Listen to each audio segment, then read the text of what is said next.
Hello বন্ধুরা, তোমরা যারা ইউনিভার্সিটি অফ নর্থ বেঙ্গলের আন্ডারে পলিটিক্যাল সায়েন্স অর্থাৎ রাষ্ট্রবিজ্ঞান নিয়ে পড়ছো, তাদের এসইসি অর্থাৎ সেক পেপার একটা রয়েছে। সেই সেক পেপারের সিলেবাস সম্বন্ধে আমরা আজকে আলোচনা করব। এটা হচ্ছে সেকেন্ড সেমিস্টার সেক পেপারের সিলেবাস, ঠিক আছে। সাবজেক্ট হচ্ছে পলিটিক্যাল সায়েন্স, সেক পেপার। দেখো তোমাদের সিলেবাসে কী কী রয়েছে।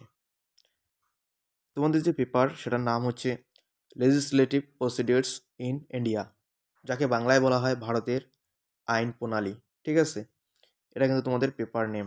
দেখো এবার তোমাদের সিলেবাসে কী কী রয়েছে, আর এই পেপারে যে প্রিভিয়াস ইয়ার কোশ্চেন সেটা আমি পরবর্তী ভিডিওতে দিয়ে দেবো, এবং এখান থেকে কী কী প্রশ্ন হতে পারে সেটাও কিন্তু তোমরা পরবর্তী ভিডিওতে পেয়ে যাবে।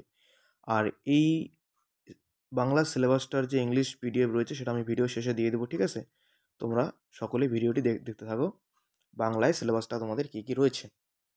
ইউনিট 1-এ তোমাদের রয়েছে, দেখো, ভারতের সংসদীয় পদ্ধতি। এখান থেকে তোমাদের পড়তে হবে ইউনিট 1-এর কতে, দেখো তোমাদের পড়তে হবে সংসদীয় অধিবেশন, সংসদীয় কার্যধারার কৌশল, ঠিক আছে। এই দুইটা কিন্তু খতে তোমাদের কিন্তু ইউনিট 1-এ এই দুইটা কিন্তু তোমাদের পড়তে হবে, সংসদীয় অধিবেশন এবং সংসদীয় কার্যধারার যে কৌশল রয়েছে সেটাও কিন্তু তোমাদের পড়তে হবে। এবার ইউনিট 1 গেল, এবার দেখো ইউনিট 2। এখানে তোমাদের পড়তে হবে আইন তৈরির পদ্ধতি। এখান থেকে তোমরা পড়বে বিলের প্রকারভেদ কতে। দেখো, সাধারণ বিল, অর্থ বিল, সাংবিধানিক সংশোধনী বিল এবং আর্থিক বিল সম্বন্ধে কিন্তু তোমাদের জানতে হবে। খ নম্বরে দেখো, একটি বিল পাশের বিভিন্ন পর্যায়ে যে রয়েছে সেটা কিন্তু তোমাদের জানতে হবে, যেমন সাধারণ বিল এবং অর্থ বিল, ঠিক আছে। ইউনিট 3-তে তোমাদের প্রথমে বাজেট সম্বন্ধে তোমাদের জানতে হবে। এখানে তোমরা কী কী পড়বে, দেখো, বাজেট প্রণয়ন ও পাশের পদ্ধতি।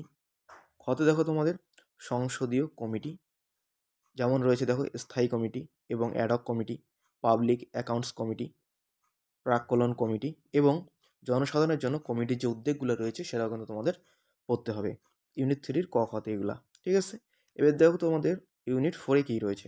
ইউনিট 4-এ তোমাদের এখানে যেটা রয়েছে সেটা হচ্ছে ব্যবহারিক প্রয়োগ। এটার যে ইংলিশ পিডিএফ রয়েছে আমি শেষে দিয়ে দেবো, ঠিক আছে, চাপের কিছু নেই। এখান থেকে তোমাদের কতে পড়তে হবে, দেখো, মক পার্লামেন্ট। এখানে তোমাদের দেখো কি বলা হয়েছে, ছাত্ররা মক পার্লামেন্ট করবে এবং প্রতিটি ছাত্রকে সংসদীয় পদ্ধতি অনুযায়ী নির্দিষ্ট ভূমিকা দেওয়া হবে, ঠিক আছে। এখানে তোমাদের কিন্তু এটা রয়েছে। খতে দেখো তোমাদের পড়তে হবে অ্যাসাইনমেন্ট দিবে, গ্রুপ আলোচনা, আর মাঠ কর্ম বা হচ্ছে ফিল্ড ওয়ার্ক যেটা রয়েছে সেটাও কিন্তু তোমাদের এখান থেকে পড়তে হবে, এবং প্রকল্প কী সম্বন্ধে কিন্তু তোমাদের এখানে জানতে হবে, ঠিক আছে।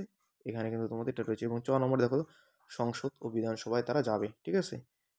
এই ছিল তোমাদের সিলেবাস, ঠিক আছে। সেক পেপার যাদের রয়েছে পলিটিক্যাল সায়েন্স সেক পেপার সেকেন্ড সেমিস্টারের সিলেবাস, এবং ইংলিশটার পিডিএফ আমি এখনই দেখে দিচ্ছি, তোমরা এখনই ইংলিশটা দেখে নাও, ঠিক আছে। আমাদের এখানে ইংলিশটা দেখো, তোমরা এখানে দেখতেই পাচ্ছ সেমিস্টার 2, ঠিক আছে। পেপার টাইটেলটা তোমরা এখানে দেখো, এবং নেচার অফ পেপার হচ্ছে সেক পেপার, ঠিক আছে, সেমিস্টার 2 সেক পেপার। তোমরা দেখো এবার সিলেবাসটা তোমাদের কী রয়েছে। এখানে আছে কোর্স অবজেক্টিভ, এখানে দেওয়া আছে, তোমরা শুধু সিলেবাসটা দেখে নাও। সিলেবাসটা এখানে দেখো ইউনিট 1, ঠিক আছে, ইউনিট 2, ইউনিট 3 এবং ইউনিট ইউনিট 4, ঠিক আছে। এই ছিল তোমাদের ইংলিশের সিলেবাস।